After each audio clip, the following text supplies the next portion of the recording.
ये सरकार आसु आसु विभिन्न योजना रे ना बदल आरंभ कर विभिन्न क्षेत्र में रंग बदल आरंभ कर किसी असुविधा ना किंतु रंग बदली आम जाचु आम समस्ते जाचु जो सरकारी समवाय संस्था ओमफेड रही से ओमफेड पैकेट रंग बदली से भी आम किसी असुविधा ना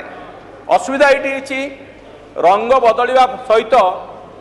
हठात ओमफेड दर 4 टंका बढ़ी लिटर पिछा एवं आहरी उद्वेगर विषय हूँ प्रथम थर पाई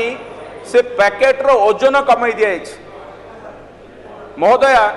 आगु 500 मिलीलीटर रे क्षीर मिलूला 500 ml रो पैकेट मिलूला एबे ताकू 450 ml कर दिया क्षीर दर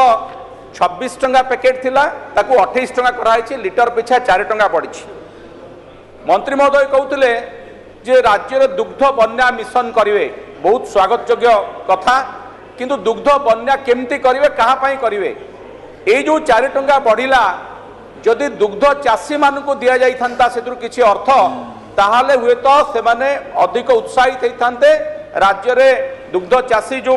पाखा पाखी 5 लाख लिटर संग्रह करछ ओमफेड से 5 लाख लिटर क्षीर जोगौतबा चाषी माने गाँ गली रे से माने आउतरे डायरी फार्म पाई बा दुग्ध चाष पाई से उपकृत होइथांते किंतु ए सरकार प्रतारणा करिसेंती दुग्ध चाषी सहित तांकु शोषण करुछंती आगरू ग्राहक जे दुग्ध चाषी 35 टंका 5 पैसा लिटर पिछा पाउतला 17 टंका ओमफेड अधिक रखुतला से विभिन्न एडमिनिस्ट्रेटिव कॉस्ट बा अन्य कथा अच्छी किंतु एथर 21 टंका 4 टंका बढ़िया फल 21 टंका हो गला 21 टंकारु दुग्ध चाषी को टंका भी आप दौना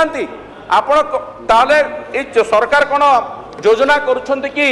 ग्राहक अधिक पैसा नेबे किंतु दुग्ध चाषी को देबे नहीं ताकू एडमिनिस्ट्रेटिव कॉस्ट प्रशासन को खर्च रे व्यवहार करिवे कि तेणु मानवर मंत्री ए विभागीय मंत्री ए ऊपर ध्यान देवा दरकार सतर्क रहिबा दरकार खाली रंग बदलिले हबनी